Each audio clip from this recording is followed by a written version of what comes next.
Le revenu, c'est comme l'air sous les ailes de l'oiseau. Et ce serait un droit civique s'il y avait un revenu de base. Bienvenue sur Terre. Aujourd'hui, chacun a un revenu, plus ou moins. Sinon, il ne pourrait même pas survivre. Mais sous quelles conditions? Comment chacun obtient-il son revenu?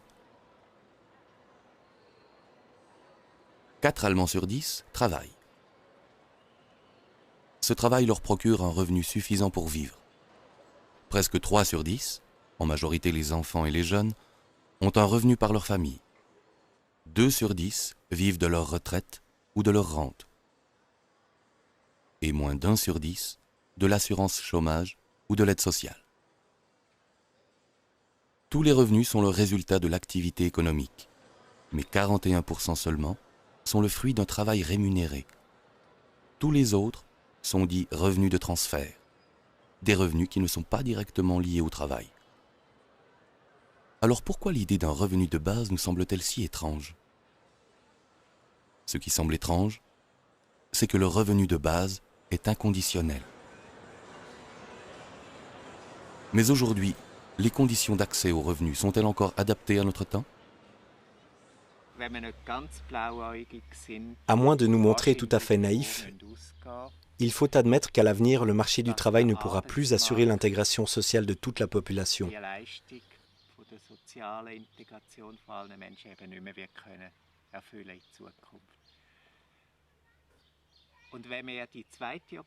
Cependant, en refusant l'alternative du revenu de base, nous sommes obligés de parier sur la croissance économique à n'importe quel prix.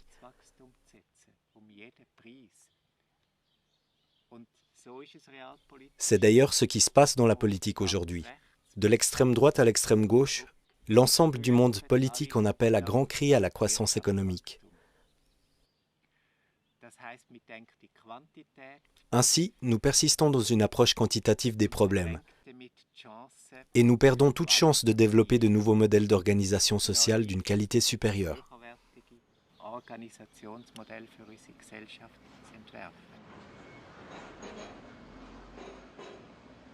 Aujourd'hui pourtant, croissance économique ne rime pas forcément avec création d'emplois. Sous le trait, c'est même plutôt le contraire.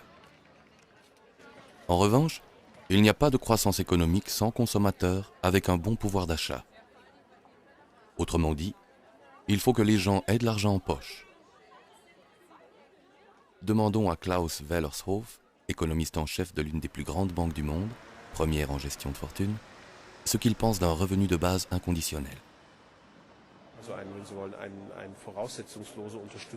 Soutenir les populations sans poser de conditions, à la longue, c'est un principe qui, je pense, devra s'imposer. Mais il lui faudra tout d'abord affronter les nombreux droits et privilèges dont nous bénéficions aujourd'hui. Mais de quel droit pourrait-il bien s'agir? Du droit de préserver les places de travail, peut-être? Tous les politiciens le réclament. Mais pense-t-il vraiment au travail? Ou plutôt aux recettes fiscales?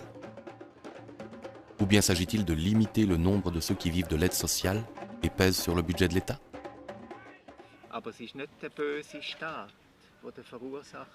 Ce n'est pas la politique de l'État méchant qui est responsable de l'explosion des coûts, c'est la rançon du succès.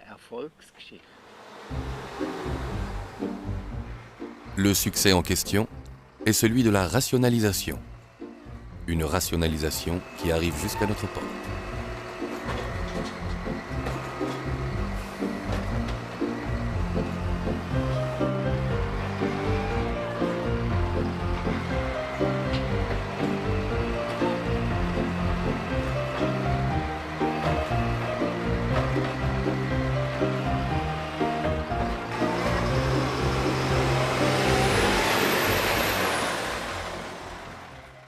Et comment va continuer l'histoire de ce succès?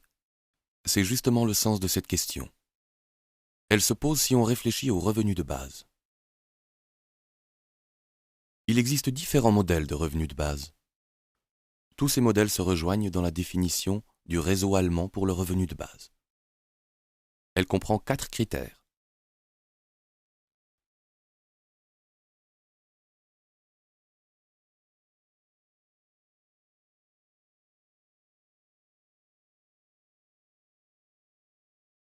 Mais gardons les pieds sur terre.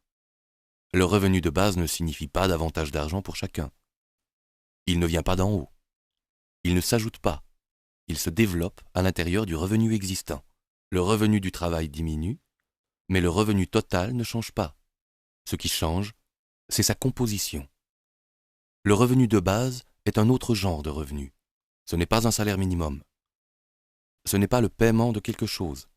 Ce n'est pas un revenu lié au travail. Chacun touche le revenu de base, quoi qu'il lui arrive.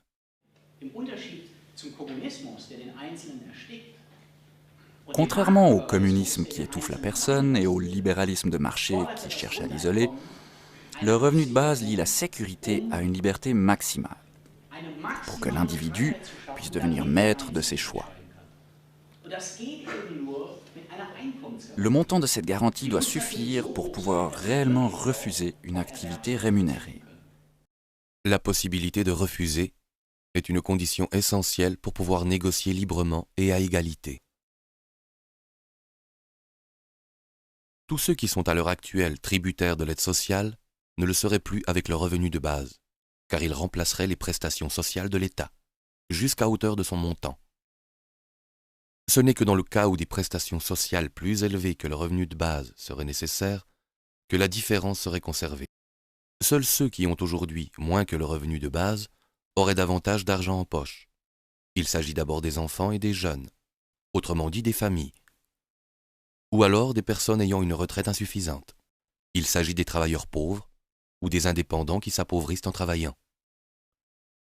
Le revenu de base éradique la pauvreté et il stabilise les classes moyennes en les rassurant. Il supprime la peur des vieux jours. Ce n'est pas de l'argent que les uns donnent aux autres en leur faisant mauvaise conscience. Ce n'est pas une aide octroyée quand on est dans le besoin et dont on se sent redevable, mais une perspective, et pour tous. Le revenu de base ne part pas du principe que l'homme est bon. Il ne règle pas non plus tous les problèmes. Ce n'est pas une question d'argent, mais il donne à chacun la possibilité de trouver soi-même davantage de solutions.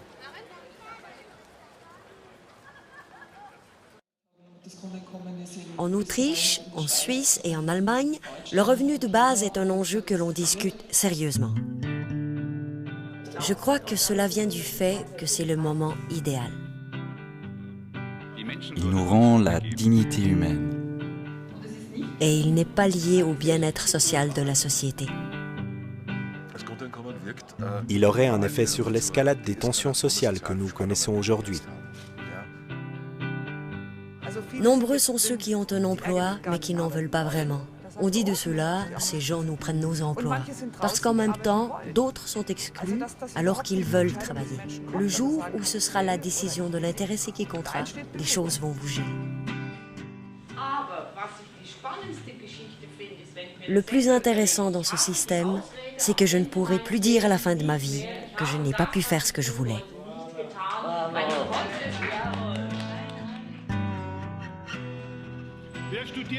Qui étudie uniquement parce que ses parents le lui demandent? Dans quelle société voulons-nous vivre? Si vous ne vous posez pas ce genre de questions, vous pouvez tout de suite éteindre votre ordinateur. Il y aurait une floraison d'initiatives. Pour ma part, je suis sceptique. Je suis très sceptique. Parce que je pense que si ce revenu est mis à disposition, la motivation pour le travail et la performance vont baisser. Elles seront nulles. L'emploi rémunéré rend malade, parce que le temps permettant d'accomplir le travail est de plus en plus court. Ce qui peut se démontrer très simplement de manière empirique.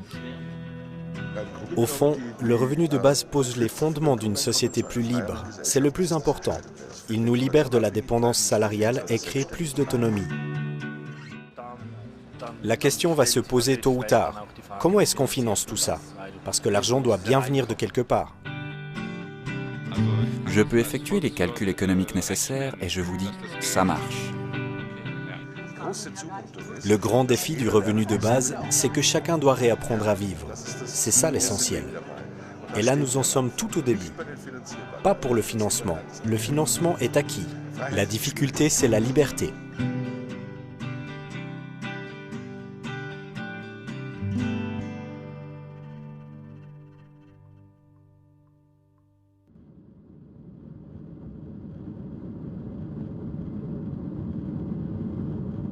des visions d'horreur.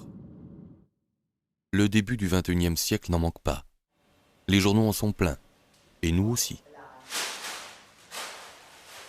Le revenu de base n'est pas un thème abstrait qui nous renvoie au rôle de spectateur. C'est une question qui touche chacun, parce qu'avec ce revenu, chacun peut refuser de faire ce qu'il ne peut pas assumer, et ne faire que ce qu'il veut vraiment. Tout le monde resterait à la maison? Personne n'irait plus travailler? Tout s'arrêterait? Comme si c'était la grève? Et les cadres, en RTT permanente? Et le sens des responsabilités? Hors de vue? Plus personne ne rame? Plus personne ne bûche? Les universités désertes? Le revenu de base s'apprête-t-il toute motivation pour une qualification plus élevée? Pour entreprendre une formation supérieure? Sans contrainte, personne ne développerait plus son capital humain? Alors qu'aujourd'hui déjà, on manque de personnel qualifié. Que va devenir notre économie? Ce qui me révolte le plus, c'est le fait qu'au fond, personne ne se demande plus à quoi l'économie est censée servir. C'est un domaine de la vie en société qui est censé assurer notre existence, produire et mettre à notre disposition des biens qui nous sont utiles. Mais cette façon de voir a complètement disparu. Aujourd'hui, l'économie fonctionne en circuit fermé. Elle poursuit d'autres objectifs qui n'ont pratiquement plus rien à voir avec la vie humaine, qui peuvent même détruire la vie humaine.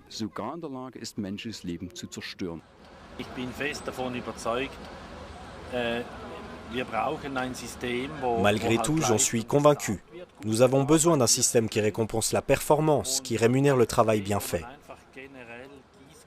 Mais avec un système fondé sur le principe de l'arrosoir où tout le monde recevrait la même paye ou salaire de base, au final, c'est toute la société du travail qui imploserait.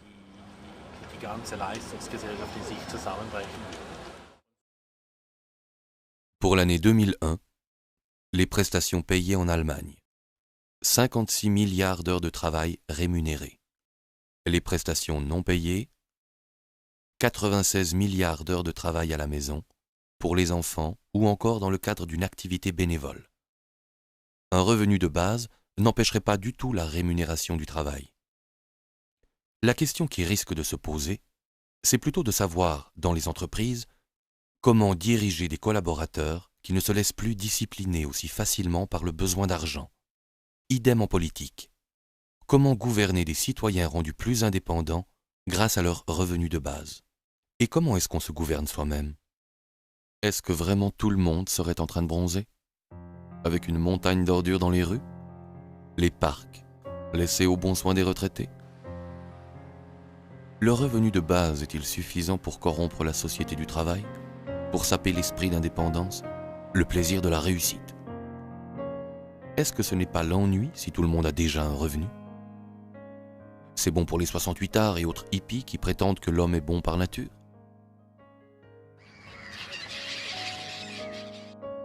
Mais l'homme est aussi un animal, qui, plutôt qu'un revenu de base, préférerait un terrain de chasse.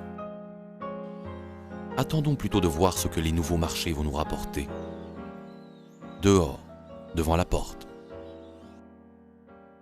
C'est comme ça pour beaucoup de nos semblables qui ne peuvent passer à table. Le revenu de base rendrait-il les hommes plus proches? Ou bien creuserait-il encore plus le fossé de la société à deux vitesses? Pour les uns, les emplois lucratifs, une formation à prix d'or, la gestion sans entrave du capital, tandis que les autres s'arrangeraient avec leur revenu de base, peuplant leur temps libre de rêves et de hobbies, tout en gagnant un petit supplément avec des boulots à 2 €, et ne seraient plus en travers du chemin pour les choses importantes. On peut aussi dénaturer le principe du revenu de base. Par exemple, en fixant un montant tout juste insuffisant pour vivre, tout en éliminant l'ensemble des prestations sociales. Dans ce cas, tout le monde est obligé de travailler, sans convocation personnelle, et à des salaires comme en Chine, sans que le fait d'avoir un revenu de base ne permette de les refuser. Enfin, et si on complique les paiements à l'infini, en instituant des régimes particuliers, des calculs de compensation et des conditions à vérifier. Et on reviendra à peu près à la situation actuelle, mais en pire.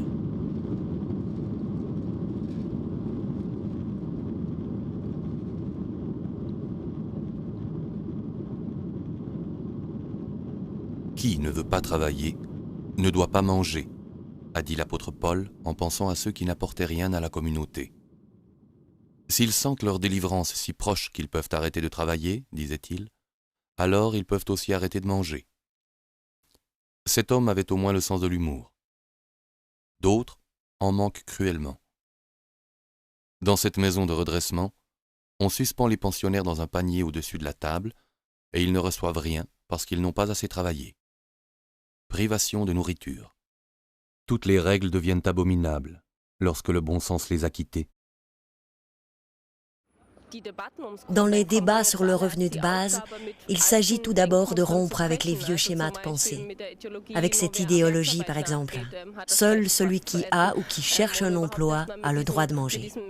Il faut en finir avec cette idée fausse selon laquelle seul le travail rémunéré constitue une contribution méritoire à la société.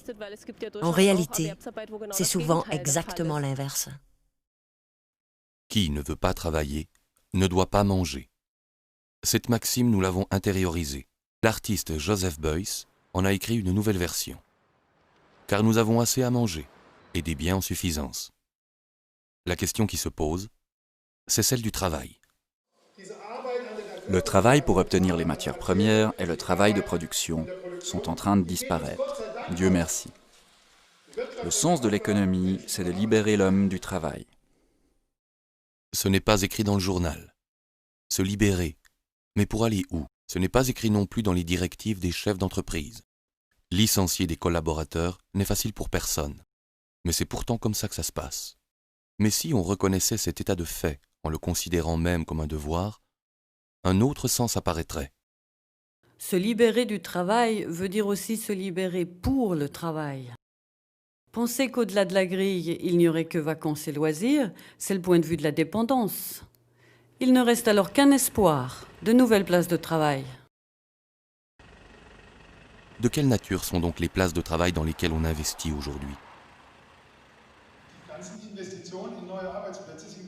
Tous les investissements dans de nouveaux postes de travail sont en même temps des mesures de rationalisation. On y développe des méthodes pour économiser des emplois. Jamais un patron ne vous dira « Comment puis-je faire pour créer plus de travail ?» La tâche de l'économie, c'est de satisfaire des besoins. Efficacement, comme chacun le fait aussi. Elle n'a donc pas pour tâche de créer du travail. Et en face de cette réalité, on observe que chaque être humain porte en lui ses propres objectifs et son travail, et qu'il les abandonne parce qu'il ne peut les convertir en argent. Le problème de société que nous avons aujourd'hui, c'est que beaucoup de gens qui ont une place de travail n'ont en réalité qu'une place de revenu. N'avoir qu'une place de revenu veut dire avoir un travail uniquement pour épuiser son revenu. Un travail qui n'a pas de sens. Pour la société, ce manque de sens pose problème parce qu'il fait émerger beaucoup de frustrations et de pathologies chroniques.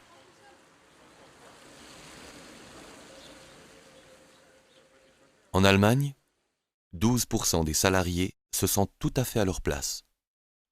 Cela fait un peu plus d'1 sur 10. Plus de la moitié, 54%, sont plus ou moins insatisfaits de leur travail, mais apprécient néanmoins ses bons côtés.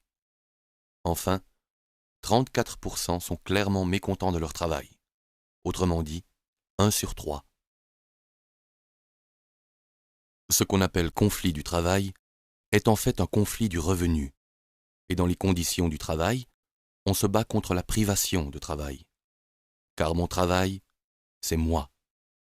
Mais il ne peut y avoir de droit à un travail qui m'oblige. Il n'existe pas de droit à être obligé de faire quelque chose, comme il n'y a pas non plus de droit à être acheté. Le droit au travail ne peut signifier que le droit d'exercer une activité choisie, que personne ne peut octroyer ou enlever. Un tel droit au travail suppose un droit au revenu. C'est un comble. On a du travail et il y a une agence de l'emploi, mais pas d'agence du revenu. Ce jeune homme veut dire qu'il a beaucoup de travail, mais pas pour autant un revenu. Quel effet pourrait avoir un droit au revenu sur la société? Le sociologue suisse Uli Meder nous donne quelques indications.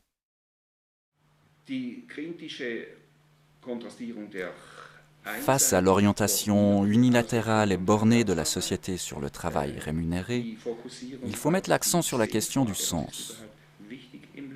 Qu'est-ce qui importe vraiment dans la vie? Le revenu de base fournirait un appui fort aux gens. Il y aurait plus de sécurité, cela provoquerait un élan de créativité, de satisfaction. Les gens auraient moins besoin d'avancer en jouant des coudes.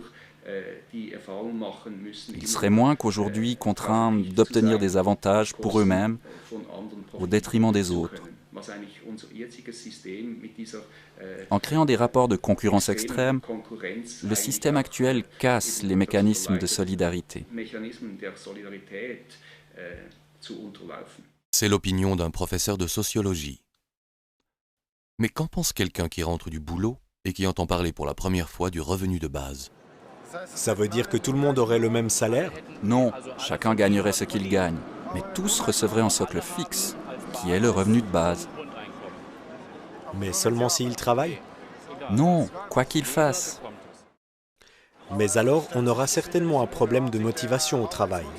Si je dispose de toute manière d'un salaire de base garanti, pourquoi irais-je encore travailler? Mais pour vous, ça serait comment? J'irais volontiers travailler. Rester à la maison n'est pas une solution. J'aime mon travail, je le fais volontiers. Mais il y a sûrement des types qui n'iraient plus travailler. Si vous aviez un revenu de base, est-ce que vous iriez encore travailler? Spontanément, environ 60% répondent « oui », comme avant. Environ 30% répondent « oui », mais plus à plein temps. Ou encore « je ferai autre chose ». Et environ 10% répondent ouvertement « d'abord dormir et ensuite on verra ». Voyager, s'occuper des autres, reprendre des études. Si on instaurait un revenu de base, pensez-vous que les autres continueraient à travailler? Environ 80% répondent « non ». Probablement que la majorité ne serait plus motivée pour aller travailler. C'est quoi un travail pour lequel il faut se faire motiver? Sans doute pas le travail que l'on fait pour soi-même. Pour celui-là, on se motive tout seul. Quelle est la motivation pour le travail? Là, ce sont des enfants qui travaillent. Tout à fait normal, à une certaine époque. Et nous, on continue à acheter. On ne sait pas très bien, la marchandise vient d'Extrême-Orient. C'est là-bas qu'est exécutée aujourd'hui une grande partie de ce qu'on appelle les sales boulots. Ou alors, si c'est chez nous, on aime bien avoir des gens qui viennent d'ailleurs. De temps à autre, il peut se faire qu'il manque des papiers, des contrats et la sécurité minimale. Et les congés maladie? Les sales boulots, comme on dit, ne sont pas forcément sales en soi, mais plutôt à cause de la sale idée que l'on s'en fait, de leur faible rémunération et des mauvaises conditions de travail. Il s'agit souvent de nettoyer la saleté des autres. Au bout du compte, qui est-ce qui salit ce travail? Avec un revenu de base, on peut refuser. Mais à ce moment-là, qui fera les sales boulots? Il y a 3 possibilités.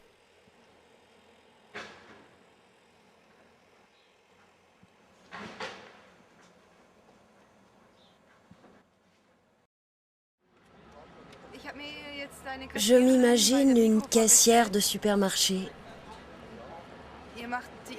Elle ne prend certainement pas plaisir à son travail. Si elle avait un revenu de base, est-ce qu'elle irait encore travailler? Posons la question à cette caissière. Oui, personnellement, je n'arrêterai pas de travailler.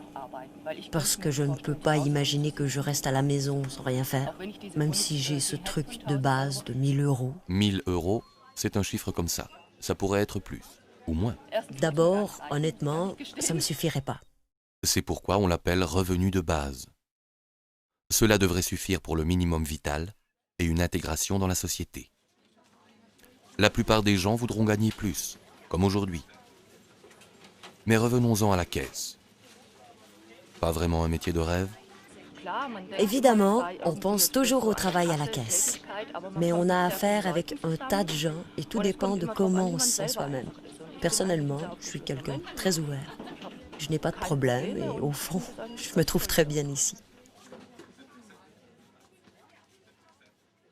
Dans un sens, ça ne changerait pas grand-chose. Je ne supporterais pas de ne pas travailler. Je m'ennuierais trop. Certaines choses pourraient changer. Je pourrais voyager et voir des choses qu'aujourd'hui je ne peux pas voir, car je dois apprendre un métier. Le stress pour trouver du travail est énorme pour tous. On est là et il n'y a presque plus de place. Si on avait le revenu de base, ce ne serait pas si stressant.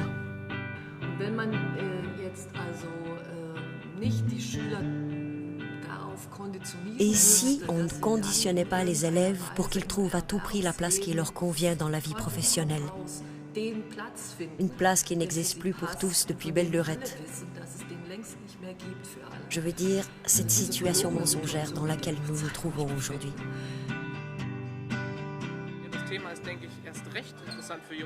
Oui, cette idée intéresse particulièrement les jeunes, parce qu'en fait, on constate aujourd'hui dans les écoles que beaucoup de jeunes ont peur de l'avenir. C'est en fait notoire qu'ils se préparent pour un métier et qu'ils choisissent le moindre mal, de peur de se retrouver sans rien plus tard. Dans le revenu de base, je vois une possibilité et une chance de pouvoir entreprendre ce que l'on veut vraiment et de le faire bien. En même temps, j'y vois une crise de sens. Cela donne du temps et de l'espace pour réfléchir. Et quelle serait l'influence du revenu de base sur le travail lui-même? On répartirait le travail sur un plus grand nombre de personnes et comme ça, il redeviendrait satisfaisant. Qui parlait de crise de sens? Oui, je crois que nous vivons en grande partie dans une grande illusion. Nous vivons aux dépens de la nature, aux dépens des générations futures, aux dépens de nos partenaires.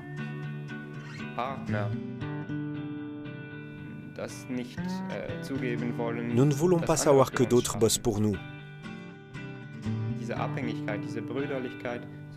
Cette dépendance mutuelle, cette fraternité de fait, si je ne la reconnais pas clairement, j'en suis redevable envers mes semblables.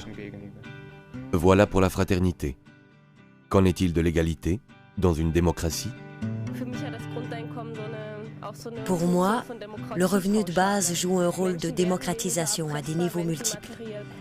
Si les gens ont une sécurité matérielle, ils sont plus difficiles à corrompre. Cela permet le développement d'une société démocratique qui profitera aux riches comme aux pauvres. Qu'en est-il de l'art? Même quand je ne crée pas physiquement une œuvre, je continue néanmoins à travailler. C'est là la grande difficulté pour un artiste. Pour créer une nouvelle œuvre, vous n'êtes pas payé pour le temps que vous mettez à vous inspirer de la vie. Il y a le temps réel passé au studio à faire une pièce, mais comment tu te finances pour être en situation d'inspiration? La vie, c'est une forme d'art. Et pour une future maman? Ce serait génial. Je pourrais m'investir comme je le désire dans l'éducation de mon enfant, sans avoir mauvaise conscience.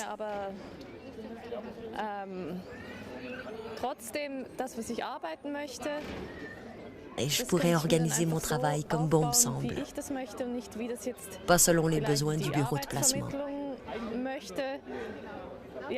Oui, je pense que ce serait très bien, justement dans cette situation.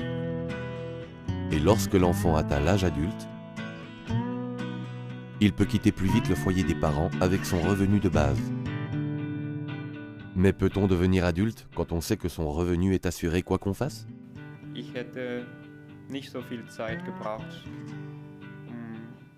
Je n'aurais pas eu besoin d'autant de temps pour faire ma rébellion. J'aurais admis bien plus vite mon intégration dans la vie économique et dans la société, car le prix existentiel à payer n'aurait pas été aussi élevé. J'aurais eu moins de crainte de devoir renoncer à l'essentiel. Le revenu de base change tout dans un tas de domaines et il pourrait déclencher bien des choses.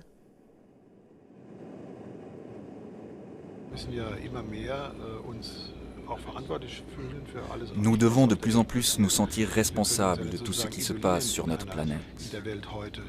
Nous ne pouvons pas nous isoler dans le monde actuel tant il s'est rétréci. Il est décisif que les hommes puissent tout d'abord faire la démarche intellectuelle de la séparation entre travail et revenu. Réaliser intérieurement cette séparation, se dire « j'ai un revenu pour pouvoir travailler » et non pas « je travaille pour avoir un revenu ».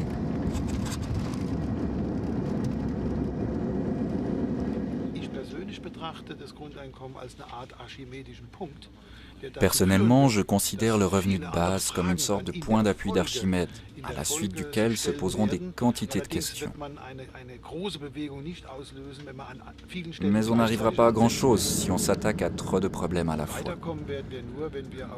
On ne progressera que si on table sur la force de l'individu. Tout en dépendra.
Thomas Paine est un théoricien des droits de l'homme et l'un des pères fondateurs des États-Unis d'Amérique. C'est lui qui a inventé ce nom. Son ouvrage, Le sens commun, a été l'un des déclencheurs de la Révolution américaine. Ses idées ont largement influencé la première constitution démocratique du monde. En vérité, nous considérons que tous les êtres humains ont été créés égaux, qu'ils ont tous été dotés de certains droits inaliénables comme la vie, l'amour, la liberté et l'aspiration au bonheur. Rights of Man, les droits de l'homme. Monstrueux à l'époque, mais aujourd'hui encore.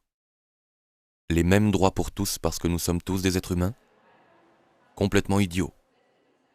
Pour avoir des droits, il faut être propriétaire. Et que pourraient en faire les autres à part devenir arrogants? Les droits de l'homme?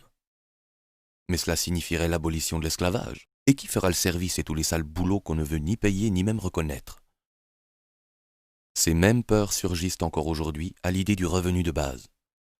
L'économie serait anéantie, la société tomberait dans le chaos. Mais ce fut bien pire encore lorsque la terre devint ronde. L'Église se raccrocha longtemps à la galette. Celle-ci était entourée des eaux du chaos, et celui qui s'approchait par trop près du bord tombait dans le néant. Cette galette était sous la voûte d'un firmament fixe, où les astres décrivaient leur orbite. Au-delà, des sphères abritaient les puissances célestes qui inspiraient aux hommes la peur ou l'espoir. C'est exactement notre façon de considérer aujourd'hui l'argent et l'économie. Toute une conception du monde, de l'ordre social, de la sécurité, découlait autrefois de la représentation de la galette. Et chaque époque s'imagine à nouveau que la terre est plate et que quelqu'un trône au-dessus. D'ailleurs, comment est-ce que ça pourrait marcher que la terre soit ronde? Lorsqu'enfin elle fut ronde, elle continua évidemment de trôner au centre de l'univers et ne tourna pas autour d'elle-même, ce qui rendit la tâche de déterminer la trajectoire des planètes extrêmement ardue. Autrement dit, tout dépend de l'endroit où l'on se place. Il en va de même avec le revenu de base. La difficulté vient de ce que j'ignore dans quel sens je vais évoluer. J'arrive très vite à la limite de la compréhension si je prends comme point de départ la société actuelle et que je la considère comme un système immuable, reposant sur les idéologies bien ficelées qui me sont familières. Tout devient beaucoup plus simple si ma démarche part de l'être humain et du devenir. Chaque système est en soi cohérent et ne peut pas basculer de lui-même dans un nouveau système. Seul l'homme en est capable. Voler a été durant des millénaires pour l'homme une utopie, et ce n'est pas faute d'avoir essayé. Aujourd'hui, cela va de soi. Un autre exemple, le droit de vote. Une société peut-elle fonctionner si chacun y met son grain de sel ? Comment le simple citoyen, avec son horizon limité et ses intérêts plutôt personnels, pourrait-il décider de ce qui est bon pour l'État dans son ensemble ? Et ensuite, on a découvert que parmi les citoyens, il n'y avait pas seulement des hommes, mais aussi des femmes. Vous vous imaginez ? Les femmes sont bien trop sensibles. Il faut les protéger de mettre tout en dessus-dessous avec leurs décisions. Et qui fera le ménage ? Ce sont les mêmes arguments qui surgissent aujourd'hui contre le revenu de base. En Suisse, le droit de vote des femmes fut introduit en 1971. On était allé sur la Lune 3 ans auparavant. Peu de temps avant ce bouleversement, personne ne pensait que ça pouvait marcher de s'opposer ainsi au pouvoir établi. Mais ce qui n'aurait pas dû fonctionner, fonctionne aujourd'hui très bien.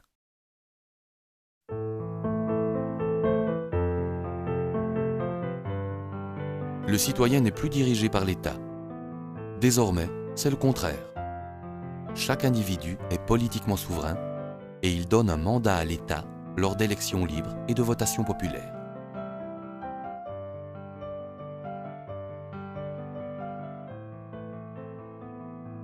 Le travail n'est plus seulement dicté par le marché du travail et l'homme seulement soumis à l'économie.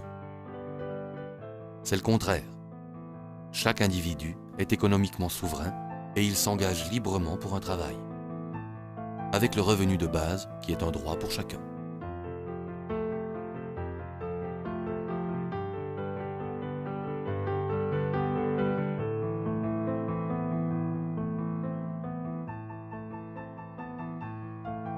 Thomas More était Lord chancelier du roi d'Angleterre Henri VIII. En 1535, on lui coupa la tête parce qu'il refusait de prêter main forte au règne de l'injustice. En 1935, l'Église catholique le canonisa. En l'an 2000, le pape Jean-Paul II le déclara patron protecteur de tous les gouvernants et de tous les politiciens. Thomas More est l'auteur de Utopia, le compte-rendu d'un voyage imaginaire sur une île de meilleure gouvernance. D'autres hommes de lettres s'en inspirèrent. Depuis la parution de ce livre, on parle d'utopie, ou topos, veut dire le non-lieu, le lieu que l'on n'a pas encore trouvé ici et maintenant sur Terre, à part dans mon imagination. L'idée d'un revenu de base se trouve déjà dans les utopies sociales de la Renaissance. L'utopie est le lieu à partir duquel on peut dire où l'on se situe soi-même. Chaque époque réalise ce que la précédente n'a fait que penser. Les Lumières. Je dis tout haut ce que je vois, ce que je pense pour être la vérité, et je rends mon savoir accessible à tous. Chaque époque a ses nouvelles lumières. De quoi s'agit-il ?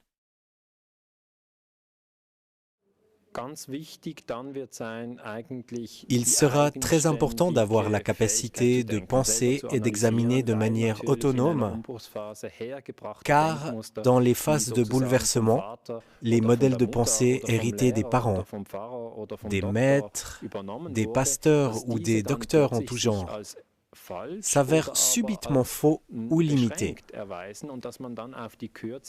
Il faut alors rapidement élaborer un nouveau modèle de pensée et le consolider.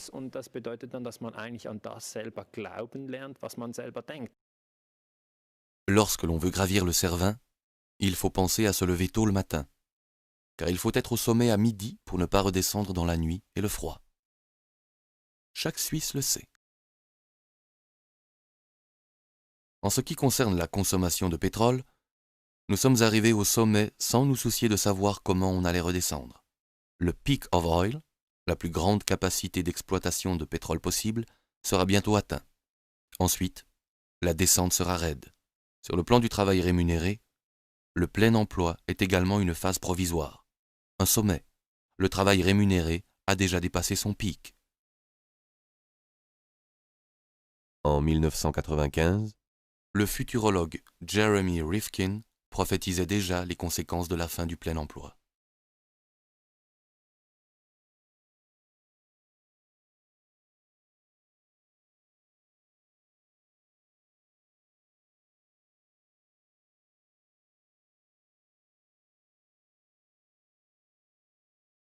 Les pronostics de Rifkin sont controversés, mais ils ne sont pas sans fondement.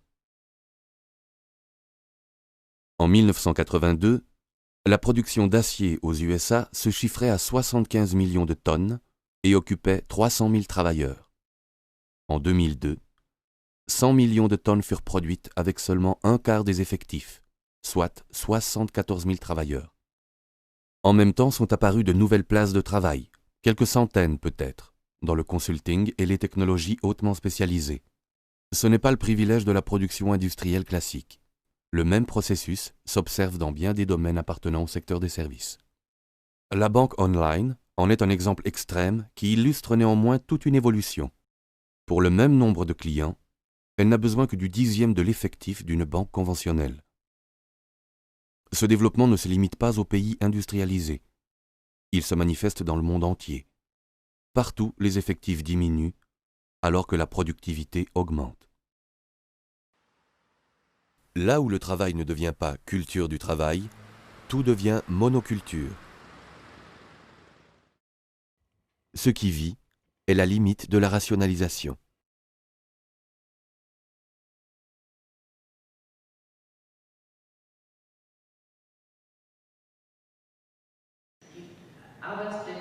À l'avenir, les places de travail ressembleront à celles des artistes et des publicistes, non sous forme d'entreprise. Alternativement, beaucoup, puis peu d'argent. Beaucoup, puis peu de travail. Seul, puis en équipe. Et la plupart du temps, à durée déterminée et à la maison. Les temps nouveaux exigeront qu'on se laisse plus mener par la haine et la peur, mais qu'on réalise ses visions les plus hautes de la meilleure manière possible.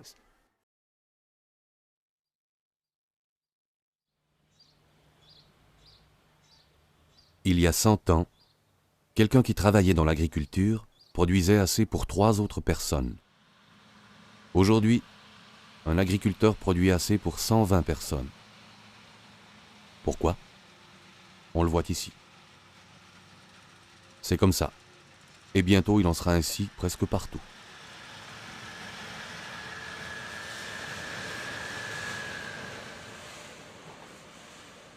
Aujourd'hui, un seul ouvrier fait tourner 100 fois plus qu'il y a 100 ans. C'était le but des générations qui nous ont précédés. Quel est le but aujourd'hui? Que tout continue dans le même sens et que la marche en avant soit un retour en arrière pour toujours plus d'humains?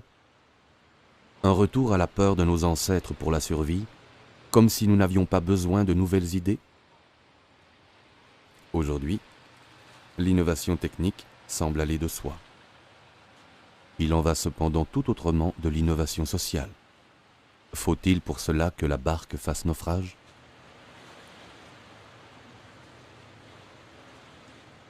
Lorsque l'esprit ne progresse pas, le corps régresse. Les changements sociaux nécessitent d'autres forces que celles qui entraînent les machines.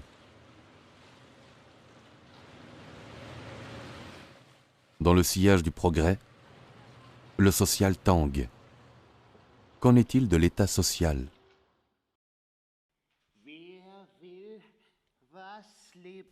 Pour reconnaître et décrire quelque chose de vivant, il faut d'abord en extraire l'esprit. On a alors les morceaux en main. Hélas, il manque encore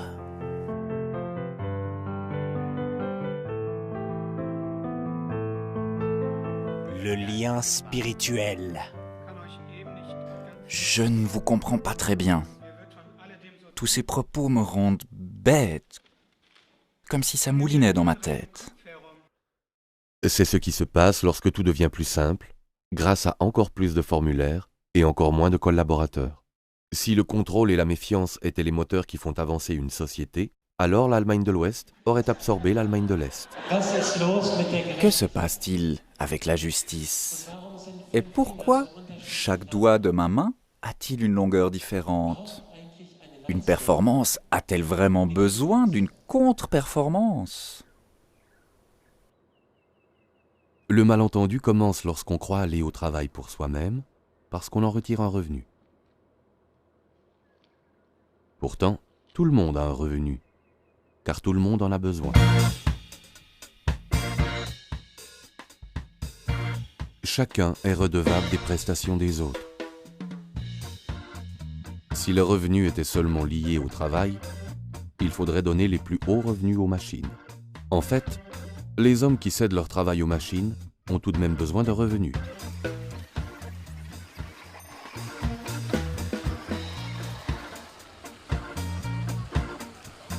Bien entendu, le revenu de base ne supprime pas le travail rémunéré. Il ne lui enlève que son monopole et il donne plus de marge de manœuvre pour les choses sérieuses.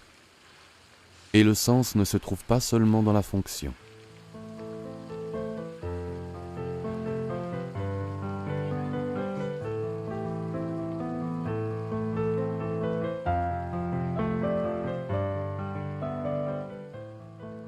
Il y a bientôt 50 ans, en Suisse, une machine à laver coûtait 3 550 francs. C'était beaucoup d'argent. 50 ans après, la même machine coûte 3 195 francs. Le prix est resté quasiment le même. Mais un franc valait alors 3 fois plus que maintenant. C'est-à-dire que la machine coûte aujourd'hui le tiers de ce qu'elle coûtait il y a 50 ans. Une coupe de cheveux coûtait environ 3 francs 50. Et aujourd'hui, environ 40 francs. Autrement dit, là où on a pu optimiser les méthodes et utiliser la technologie, là où le travail humain a diminué, les coûts ont baissé. Par contre, là où ce n'était pas possible, par exemple chez le coiffeur, les coûts ont augmenté. Le travail humain coûte cher. Parce que les hommes ont besoin d'un revenu et qu'ils paient un impôt sur ce revenu. Si nous considérons son pouvoir d'achat, le coiffeur ne gagne pas plus aujourd'hui qu'autrefois. C'est en comparant ces évolutions de prix qu'on peut voir le genre de travail qui peut être rationalisé et celui qui ne peut pas. Et on comprend ce que signifie pour nous la rationalisation. Si le prix de la machine à laver avait suivi celui de la coupe de cheveux, elle coûterait aujourd'hui 40 000 francs.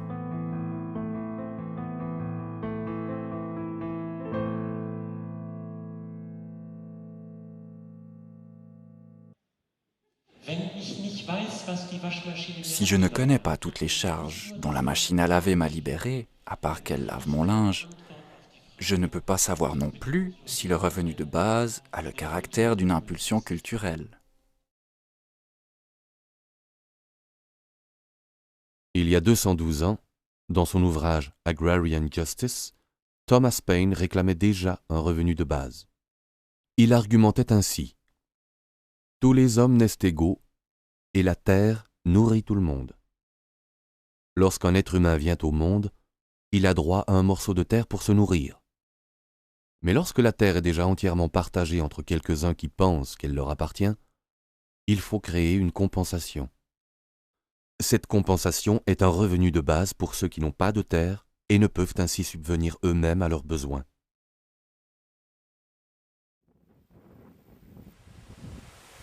Mais depuis, le vent a tourné. Même celui qui possède la terre ne peut plus subvenir à ses propres besoins. Cela va mieux pour tout le monde si je ne dois pas construire moi-même mon tracteur et si mon champ ne sert pas seulement à mes propres besoins. Car le fruit de mon travail est toujours pour les autres. L'autosuffisance signifie que je fais pousser mes propres légumes et que je vis de ce que je peux produire.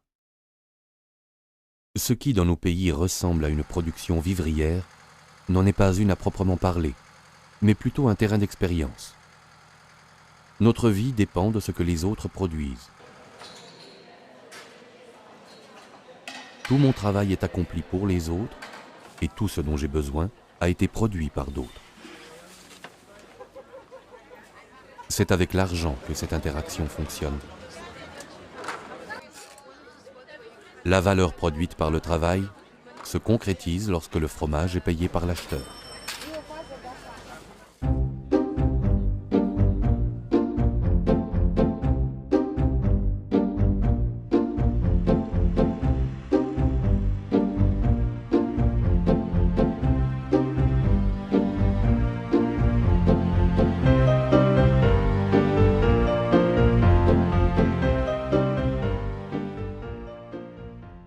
Je crois que ce que je fais est pour moi parce que je suis payé pour le faire.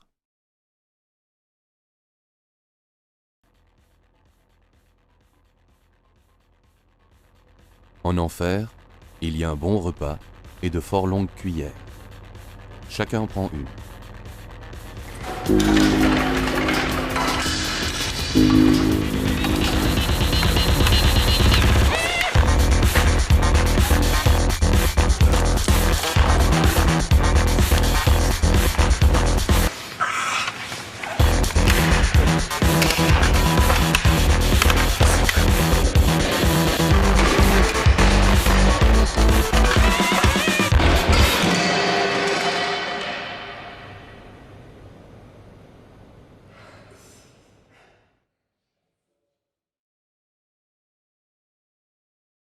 Au ciel, tout est exactement pareil. Il y a un bon repas et des cuillères. Chacun en prend une.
Avec ce changement de paradigme, c'est une honte de faire mordre la poussière à celui qui travaille pour moi et qui ne peut pas vivre de son travail.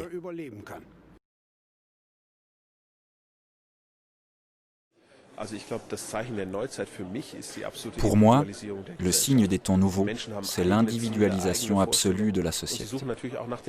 Les hommes ont des buts personnels, des représentations personnelles, et ils recherchent les moyens de les réaliser. L'argent joue un rôle énorme dans une société caractérisée par la division du travail. Autrement dit, l'argent comme moyen d'être libre, c'est à cela qu'on en revient toujours. Mais beaucoup de gens ne parviennent ni à éviter l'esclavage de l'argent, ni à poursuivre leur réelle aspiration à la liberté. C'est le côté tragique et aussi ironique de la situation présente. Devenir l'esclave de l'argent, qu'est-ce que cela veut dire? C'est mesurer chaque action à l'aune de l'argent. Comme si l'argent était la valeur en soi et qu'il fallait toujours en avoir plus. Prendre toujours plus de pouvoir sur l'argent des autres et sur leur espace vital. Les esclaves de l'argent réduisent les autres en esclavage par la valeur qu'ils donnent à l'argent. Avec le revenu de base inconditionnel, une partie de la totalité de l'argent servirait, par décision démocratique, à donner à chacun les moyens de sa liberté. L'homme serait roi et l'argent à son service. Est-ce que cela créerait aussi de meilleures conditions pour la situation globale? Absolument. Cela créerait la possibilité de faire ce qui est nécessaire dans le monde. Les gérants de fortune nous disent que le grand problème, c'est qu'il y a des masses d'argent, trop d'argent. En même temps, il y a presque partout des surcapacités de production. Et nous avons un chômage qui ne fait que croître, alors qu'il y a partout des travaux non exécutés. Il y a donc beaucoup de choses que l'on peut et doit changer d'urgence, si l'on ne veut pas sombrer dans une catastrophe globale.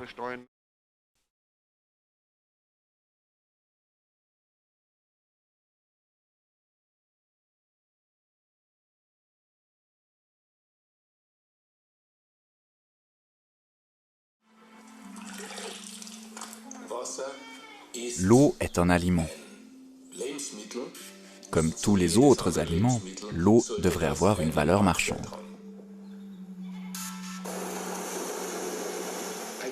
Un enfant qui meurt de faim aujourd'hui est un enfant assassiné.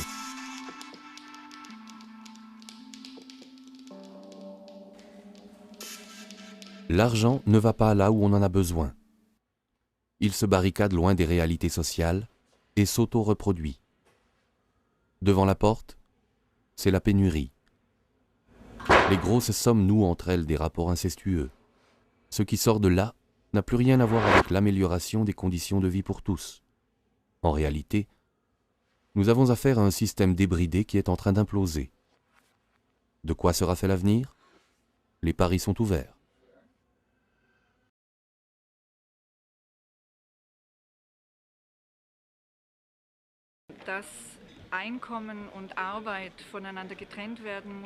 La réalité nous montre toujours plus clairement que le revenu doit être séparé du travail.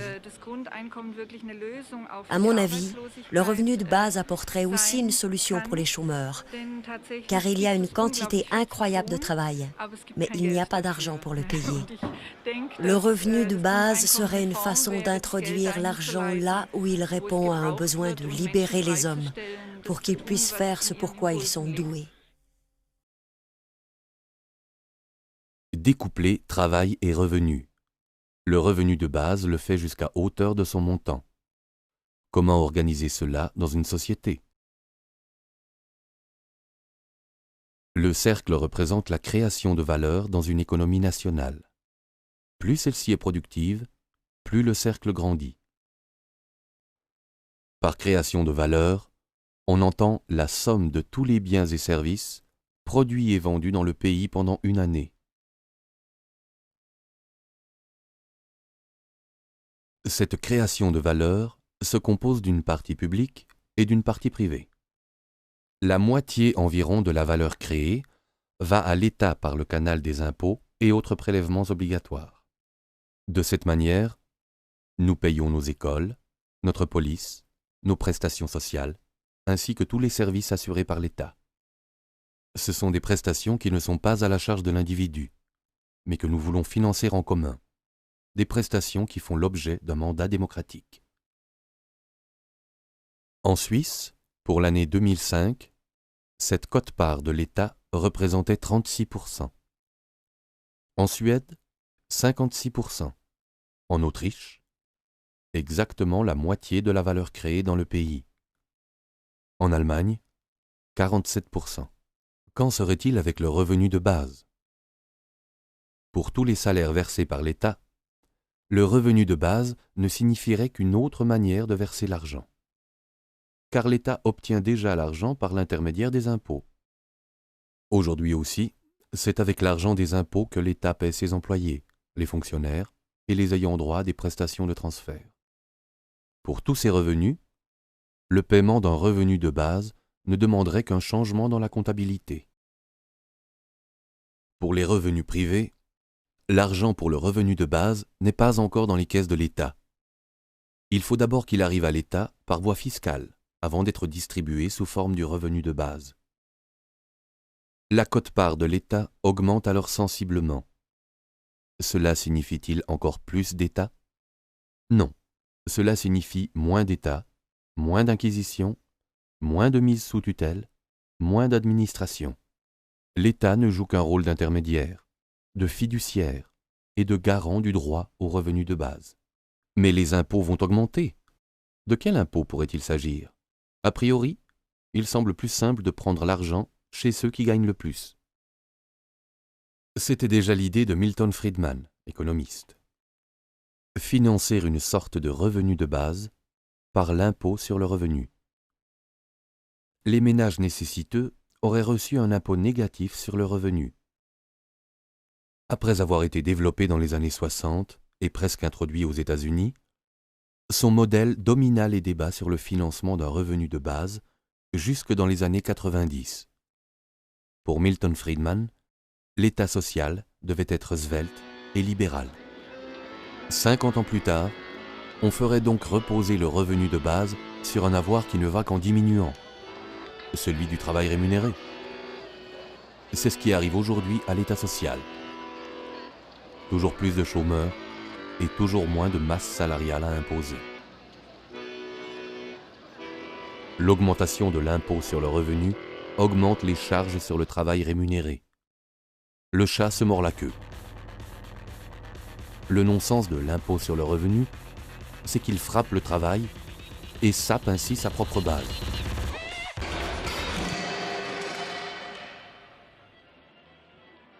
De quel impôt pourrait-il donc s'agir aujourd'hui ?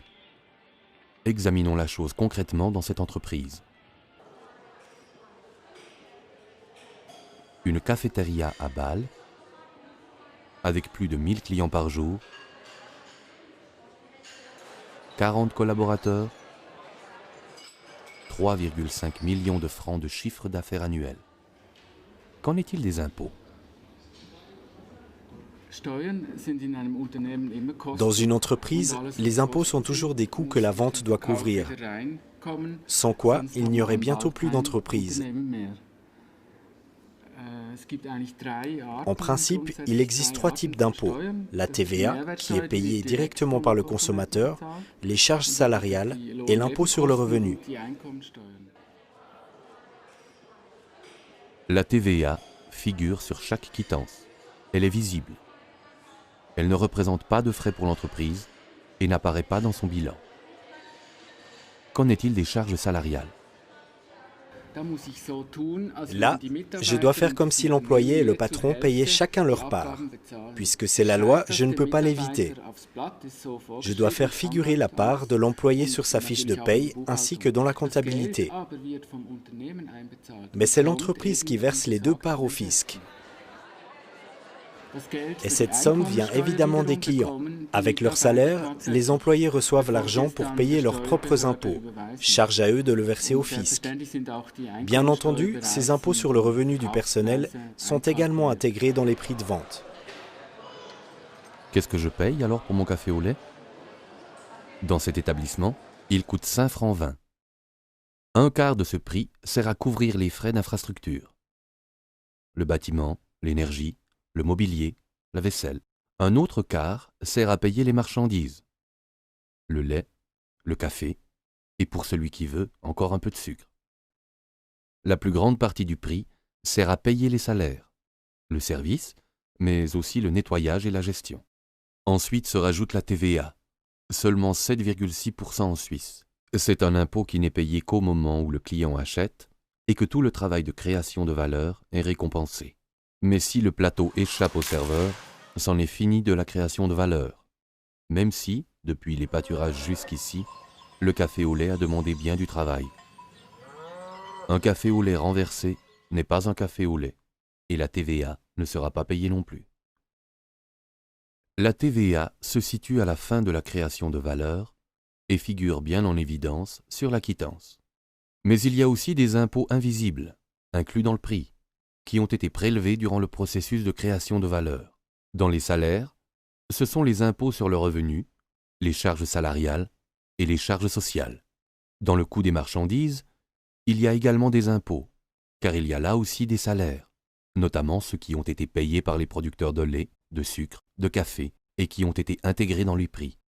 Il en va de même pour les frais d'infrastructure. C'est toujours le consommateur qui paye, car c'est avec l'argent qu'il dépense que tout le reste devra être payé, y compris l'impôt. Je m'explique. Si tous les impôts étaient réunis en une somme invisible, comme la TVA, prélevée à la fin de la création de valeur, alors le fisc ne grignoterait pas la valeur des pommes vertes, mais attendrait qu'elles soient mûres. Chacun pourrait alors voir à hauteur de combien il contribue aux finances et à la bonne marche de l'État. La démocratie se réaliserait à la caisse. À la caisse, tous les citoyens sont égaux.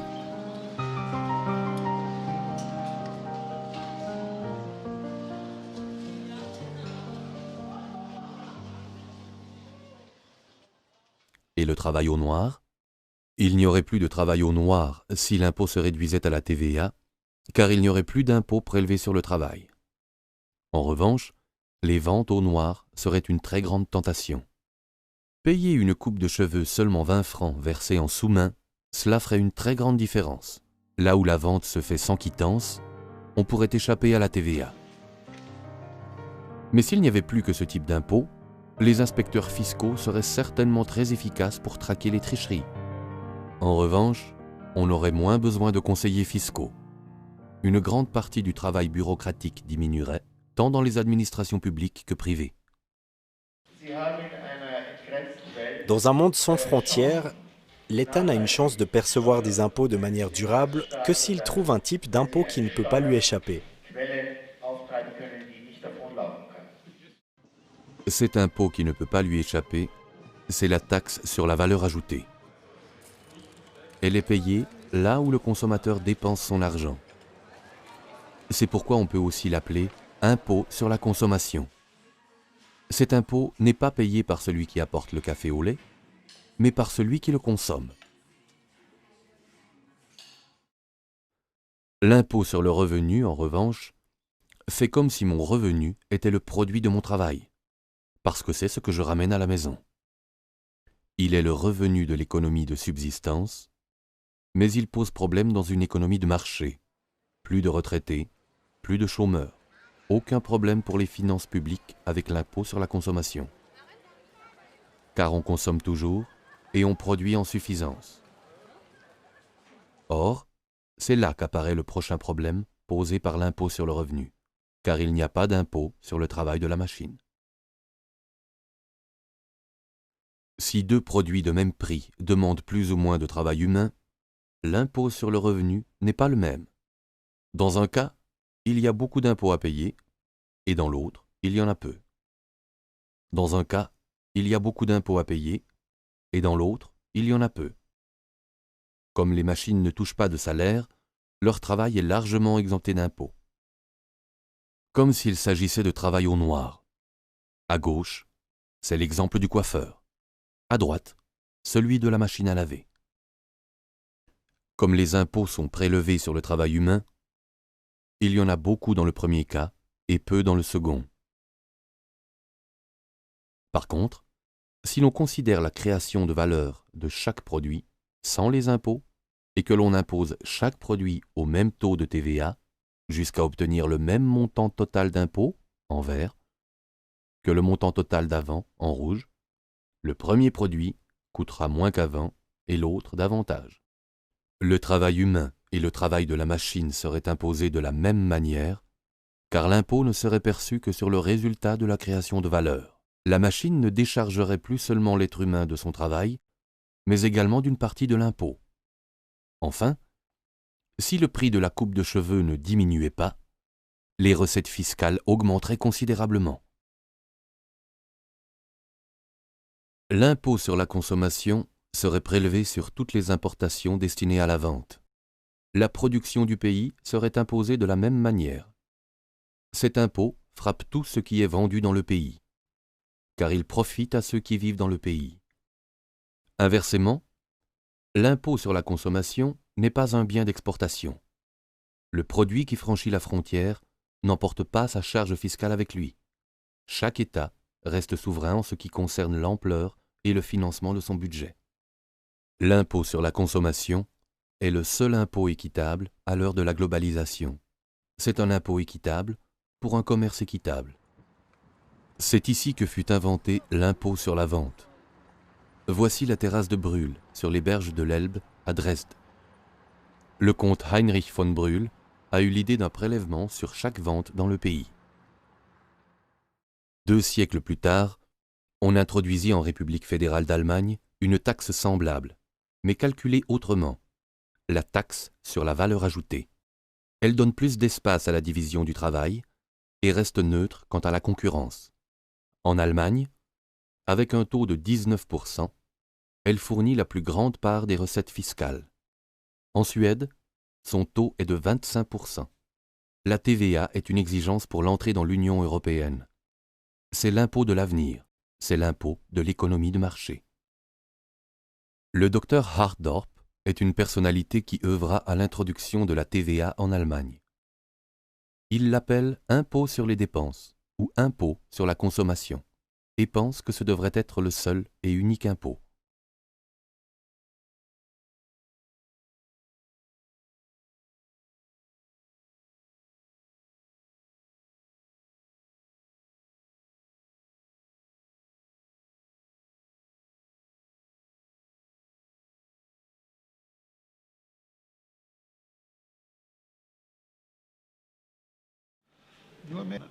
La TVA, comme impôt unique, ce serait la méthode la plus simple.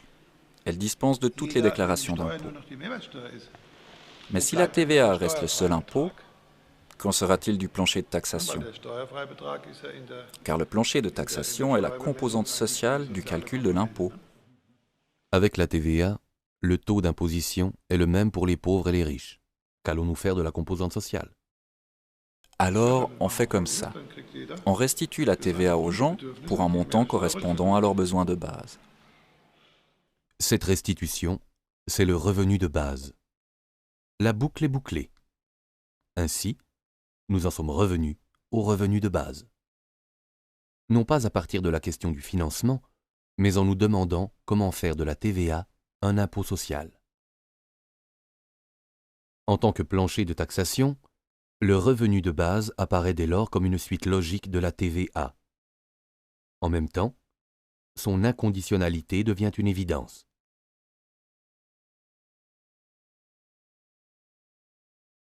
Faisons un rapide calcul. Admettons que le revenu de base soit fixé à 1 000 €, une somme due à chacun au titre de plancher de taxation et versée indépendamment des revenus. Celui qui ne gagne rien de plus dispose de 1 000 €. Les autres ont en plus leur revenu privé. Celui qui reçoit un salaire de 500 € aurait alors un revenu total de 1 500 €. Avec un salaire de 1 000 €, on obtient un revenu total de 2 000 €, etc. Dans cet exemple, chacun reçoit le revenu de base de 1 000 € comme s'il s'agissait d'un retour d'impôt. Quels seront alors les impôts que l'on paiera? Si l'imposition du travail disparaît, et si tout l'impôt est prélevé par la TVA sur le résultat de la création de valeur, le taux de celle-ci se situera vers 100%. La moitié du prix à la consommation ira alors au fisc. En payant un produit 10 €, on paye 5 € d'impôt. Celui qui dépense 1 000 € paye 500 € d'impôt. Mais comme il a reçu 1 000 € du fisc pour son revenu de base, en réalité, il paie moins 500 €. Plus exactement, il touche 500 € de l'administration fiscale. De même, sur les 1 500 € dépensés par un autre, la moitié, soit 750 €, va au fisc. Comme il a droit lui aussi à ses 1 000 € de revenus de base, il ne paie en fait que moins 250 €. C'est-à-dire qu'il reçoit 250 €. Une dépense de 2 000 € contient 1 000 € d'impôt, l'équivalent du revenu de base.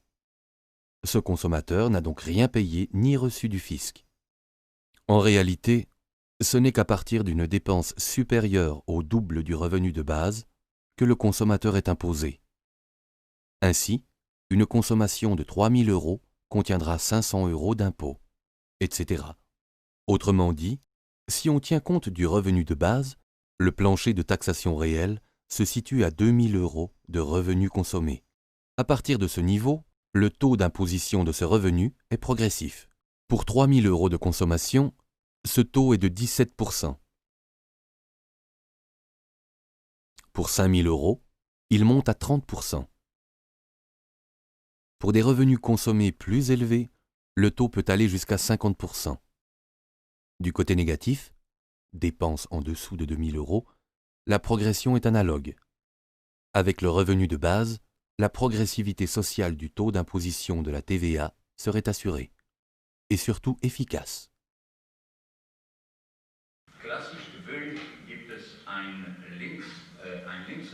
Un reproche classique de la gauche contre la TVA, c'est qu'elle est régressive. Comme il s'agit d'un impôt sur la consommation et non pas d'un impôt sur le revenu, les catégories modestes de la population contribuent proportionnellement davantage que les catégories aisées. Mais le fonctionnement actuel de l'impôt sur le revenu n'est plus du tout progressif. Les contribuables aisés ont toutes les possibilités de s'arranger avec le fisc ou de le contourner.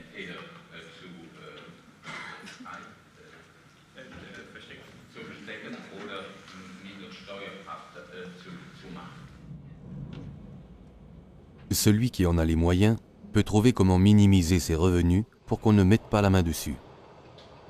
Celui qui n'a pas ces moyens ne peut que se soumettre. En définitive, l'impôt sur le revenu est intégré dans les prix avec la progression, sans pour autant qu'un quelconque revenu de base ne permette de créer une compensation sociale. L'impôt sur le revenu n'est plus que de la poudre aux yeux. Autrement dit, il nous dispense d'y regarder de plus près. Voilà comment se présente l'impôt perçu en une fois sur le prix du produit fini. Et comment il se présente quand il est perçu tout au long de la fabrication du produit. Les frais de salaire représentent alors la moitié du prix. À droite, ils ne comptent plus que pour un quart. À gauche, les salaires exercent une grande pression sur les coûts, parce qu'ils en représentent une grande partie. On licencie plus vite. On intensifie le travail jusqu'aux limites du supportable, et il n'y a pas de marge pour essayer autre chose. À droite, il y a moins de stress, plus de marge de manœuvre pour s'adapter aux fluctuations, voire engager un collaborateur de plus. C'est ainsi que la TVA exerce ses effets sur le travail. Le revenu de base va dans la même direction. Une partie du revenu de base est déjà couverte par l'impôt existant. L'autre partie, comme nous l'avons vu, fait certes augmenter l'impôt, mais revient à chacun à travers le revenu de base, y compris à ceux qui travaillent en amont, dans la production de biens intermédiaires ou dans des travaux d'infrastructure. L'impôt ne frappe que le produit fini, lorsque celui-ci est entre les mains du consommateur. Voici donc la composition du prix du café au lait lorsqu'il est servi au consommateur. Le tiers inférieur, les salaires, les marchandises et les infrastructures. Le tiers médian, le revenu de base, et le tiers supérieur, les autres prestations des administrations publiques. Du reste, tous les prix sont des revenus. Le tiers inférieur représente les revenus de ceux qui sont directement engagés dans la création de valeur. Le tiers supérieur représente les revenus des personnes qui travaillent à l'établissement des conditions cadres ou exercent des fonctions publiques.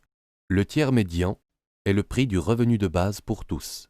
Dans ce restaurant, la charge salariale ne correspondrait plus à la moitié des coûts, mais à environ 1/6.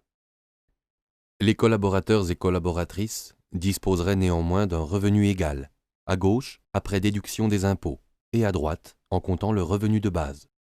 Et le prix du café au lait est resté le même. Le revenu total reste le même.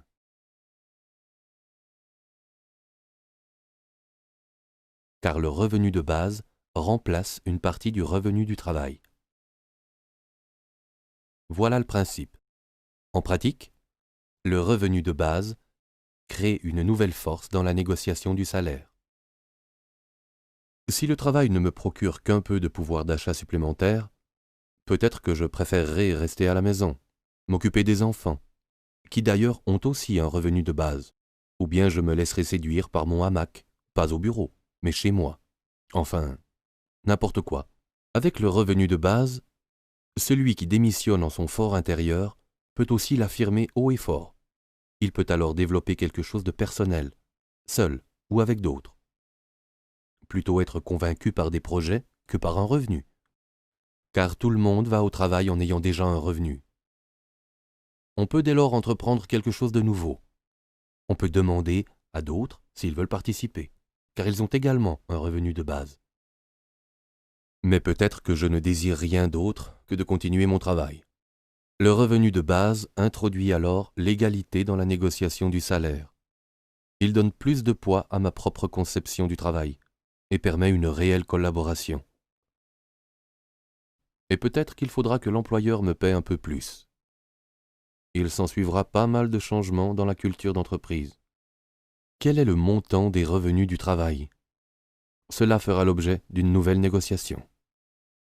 Cette négociation présente de nombreuses facettes.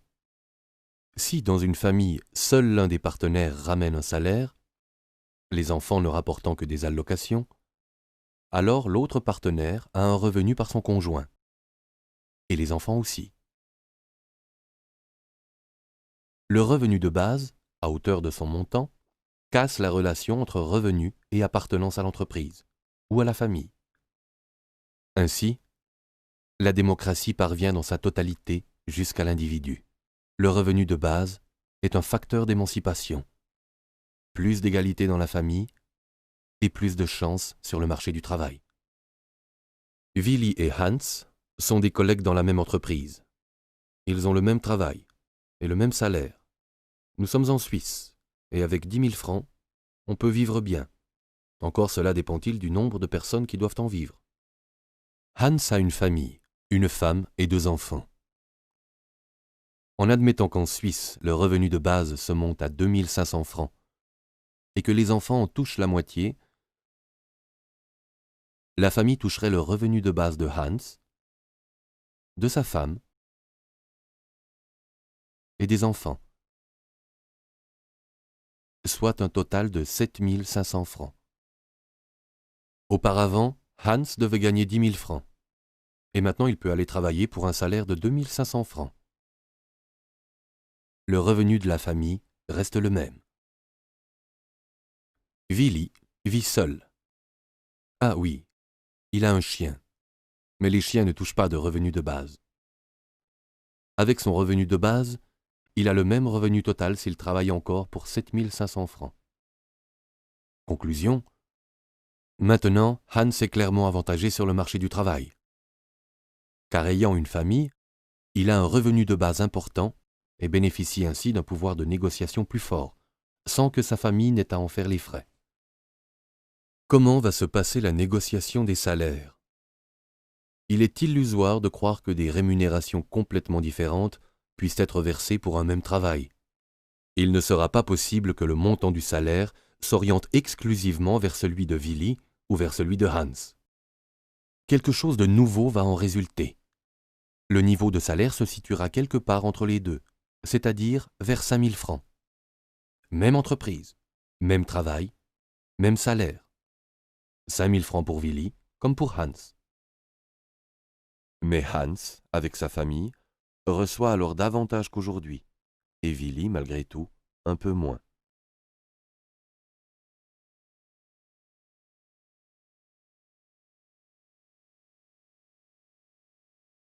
À côté de la création de valeur mesurable en argent, il y a une autre création de valeur qu'on ne peut pas comptabiliser, la création de valeur bénévole, sociale, culturelle ou humaine. Avec l'introduction du revenu de base, cette création de valeur non rémunérée prendrait de l'ampleur. Par exemple, dans la santé, les soins donnés par dévouement, ou encore l'activité spirituelle, le temps consacré aux autres, une formation qui valorise, la libre recherche dans tous les domaines de la vie et une liberté d'entreprise pour créer des impulsions nouvelles. Des activités qui ne se laissent ni rationaliser, ni rémunérer. Le revenu de base nous laisserait du temps pour nous poser la question du sens de la vie. L'activité consacrée à créer de la valeur marchande irait-elle pour autant en diminuant? C'est possible, si l'on ne travaille que 2 jours par semaine pour se consacrer le reste du temps à une grand-mère qui d'ailleurs touche aussi un revenu de base. Avec l'automatisation généralisée que nous avons aujourd'hui, cela ne provoquerait pas une baisse de la production. Sur la base d'une société plus saine, plus sereine, plus sûre d'elle et plus imaginative, bien des choses trouveraient une nouvelle valeur. Des projets qui restent aujourd'hui dans les cartons deviendraient alors réalité. La dynamique économique en sortirait renforcée, ainsi que la création de valeurs mesurables en argent.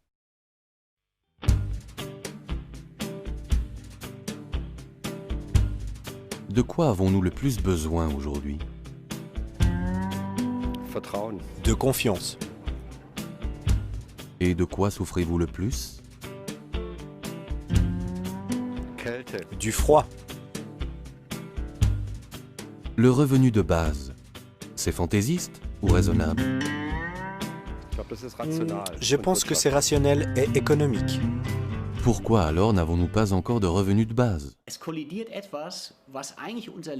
Il y a en nous une collision entre notre boussole intérieure et le problème devant lequel nous sommes. Nous ne parvenons pas à les concilier. Et comme nous ne sommes pas encore assez loin pour nous demander s'il y a quelque chose qui cloche dans nos convictions, pour nous demander si nos convictions sont encore adaptées à notre temps, nous nous accrochons à ce que nous avons. Tout est orienté, les écoles, les universités, tout, vers la société du travail. Nous ne pouvons renoncer à cette orientation. Au fond, il s'agit d'un symptôme. S'accrocher à de vieilles conceptions dans une situation nouvelle comme celle que nous vivons maintenant est symptomatique du fait que ces vieilles conceptions nous ont déjà lâchés.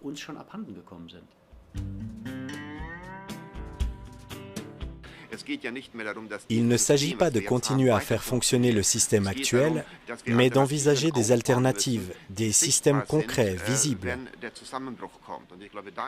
En ce sens, l'idée du revenu de base, même si nous commençons à la réaliser sur un plan régional, représente une alternative que je considère comme excellente, parce qu'elle propose un ordre différent, mais pas quelque chose d'incongru ni d'irréalisable.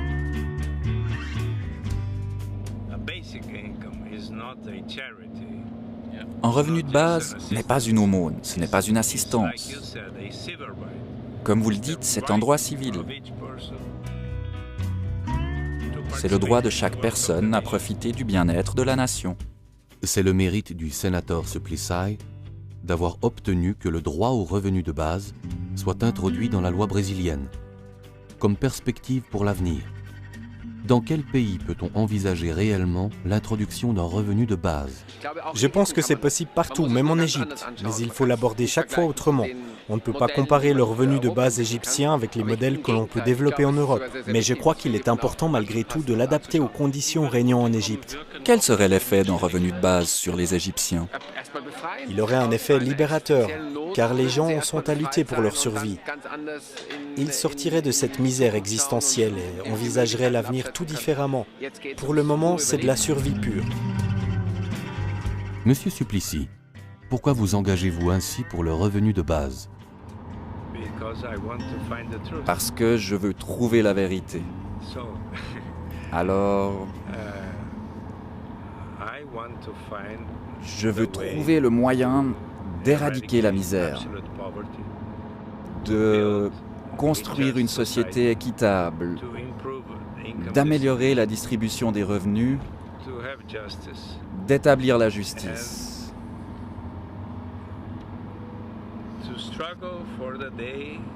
Je veux lutter jusqu'au jour où les hommes pourront tous se mettre à la table de la fraternité, comme l'a dit Martin Luther King dans son discours.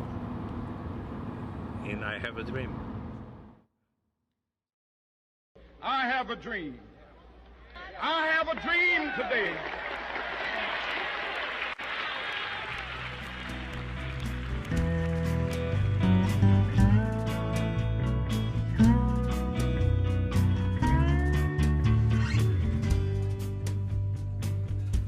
On pourrait commencer avec un revenu de base pour les enfants. Par exemple, dès l'année de naissance 2000, avec les enfants, le revenu de base grandira dans la société. Mais on peut aussi commencer avec son propre revenu, en le concevant d'une autre façon. Ihr Recht Lors de l'estimation du revenu de base, nous ne calculons pas la prestation fournie. Mais par ce revenu, nous rendons possible la contribution de chacun à la société. Le travail que vous ou que d'autres exécutent n'a pas de prix, mais votre revenu le rend possible. On pourrait commencer par introduire le revenu de base dans une région. Par exemple, en Midi-Pyrénées. Ou dans une ville comme Tarbes. Des fondations pourraient commencer en émancipant financièrement les habitants, sans poser de conditions.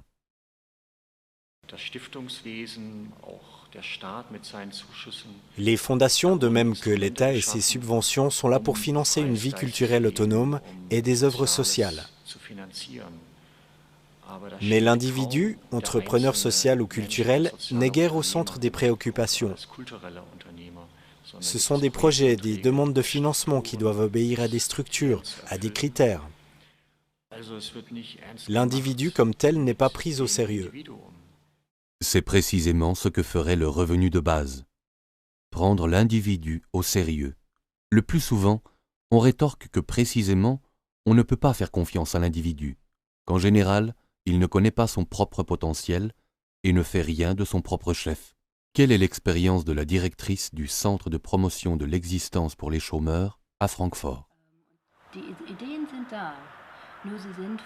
Les idées sont là, mais elles sont enfouies sous les gravats de l'existence, les angoisses, les fausses représentations de ce qui est possible, de ce qui est autorisé, de ce que l'on peut ou veut faire.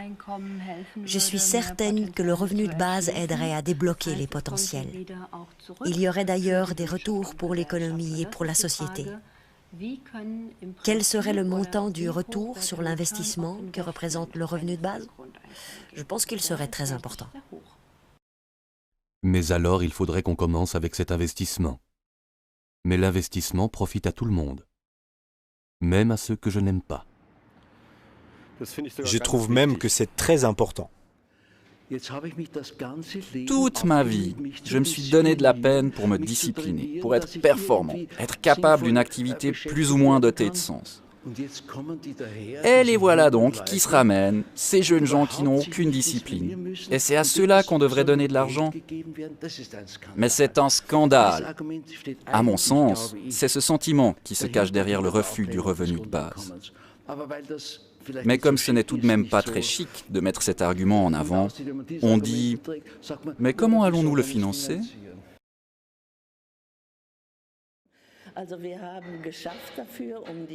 Nous avons travaillé pour la mécanisation, pour décharger l'être humain du travail pénible, et maintenant, on se plaint qu'il n'y ait plus assez de place de travail. Et personne ne dit, mais non d'une pipe, c'est justement pour ça que nous avons trémé dur pendant 100 ans, pour ne plus travailler autant. Aucun parti politique ne le dit, et cela me met en rage.